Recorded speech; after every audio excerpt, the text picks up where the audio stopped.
Criminal justice advocates push for legislation that gives some New York inmates a second chance and a taste of Hell's Kitchen. From WNYC, this is NYC Now. I'm Iraq Panobi, in for Janae Pierre. Criminal justice reform advocates hope 2026 may finally be the year that New York state lawmakers adopt something called a second look law. If they do, thousands of prisoners who have spent decades in prison could ask judges to reconsider their sentences. WNYC's Ryan Kost reports. Can you remind me where you're calling from, which facility? I'm calling from Greenhaven Correctional Facility. 16 years ago, Sean Peace was arrested by New York City police following a string of fast food restaurant robberies that stretched for nearly 6 months. Peace shot 2 people, a Popeyes employee in the hand and a cab driver. Peace left the driver bleeding from his neck, slumped over in his car. He spent months recovering in the hospital, according to news reports at the time. Then Queens District Attorney Richard Brown called Peace, quote, a menace to society. In May 2014, Peace was sentenced to 110 years in prison. Well, when that number came out of the judge's mouth, it was unbelievable. I was shocked. I was dealing with various emotions simultaneously. His sister, Sharice Peace, was in the courtroom when the sentence came down. Well, interestingly enough, I was the one who turned my brother in. She says she didn't have a choice. At that time, in the space that he was in, the only 2 alternatives would have been prison or death. But she never expected him to get more than a lifetime in prison. A wave of guilt washed over her when she heard the number. It's virtually a life sentence, just without saying life. Over the years, Sharice says she's watched as her brother took responsibility for his actions. He's used his time in prison to better himself. 10 states and Washington, D.C. have so-called second look laws that allow people in prison to ask judges to review their sentences, to take into account how they've changed over a period of years and decades. But New York only allows this sort of review for domestic violence victims, and only if the abuse was a significant factor in their crime. Criminal justice reform advocates are hoping 2026 may finally be the year that lawmakers pass something broader. Steve Zeidman is a law professor at CUNY and co-director of the Second Look Project. The momentum for a second look bill is as powerful and burgeoning in ways I'd never seen before. Dozens of legislators in both the Assembly and the Senate have signed on as co-sponsors. If the act were to pass, anyone in a state prison could apply for a sentence review after serving 10 years, or half of their sentence if longer than a decade, whichever is less. And so many of those folks that we work with have been in 20, 30, 40 years. And the question is, are they going to die in prison, or is there some mechanism for someone to re-examine their sentence, see who they've become, see if they merit a second look?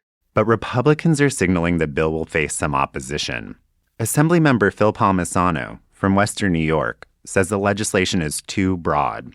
He says it would reopen cases that are already settled while prioritizing criminals over victims.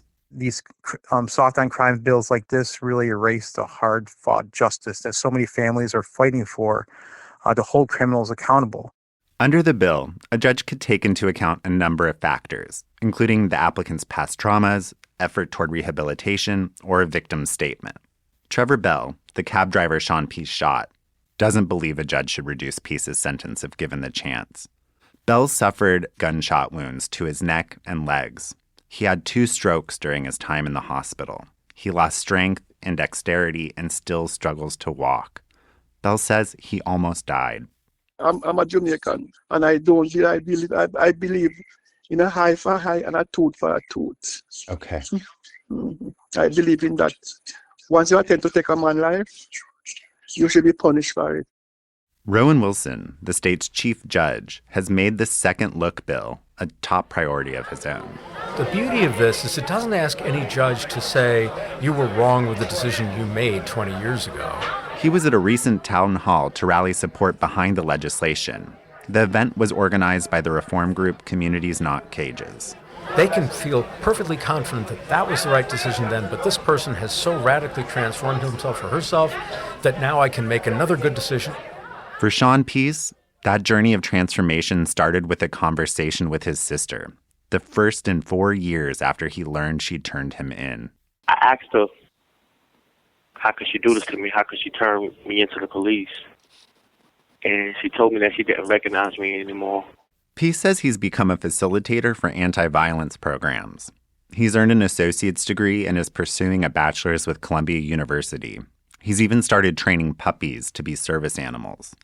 He says he doesn't make excuses for the crime that put him in prison, but he hopes to one day have a chance to tell a judge how much he's changed. For individuals like myself, who have been putting in the work, who deserve a second chance, this is the last hope.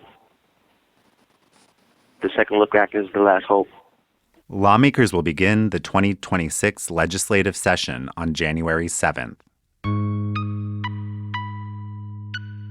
Up next, let's head to Hell's Kitchen, where the food scene is hot, crowded, and very much alive. That's after the break.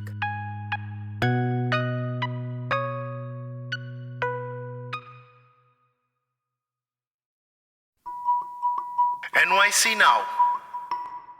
If you're looking for the best neighborhood for New York City food, or just a good place to get a nice meal while the transplants are out of town, food critic Robert Sietsema says, go to Hell's Kitchen. It has restaurants in all price ranges.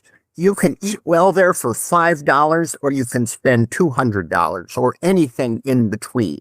He says Hell's Kitchen has a wide variety of cuisines for you to choose from if you want to feel like you're anywhere but the United States right now. You can get African food, you can get French food, you can get Indian food that is nuanced in its regionalities. And if you just want a hot dog or a burger, you can get that too.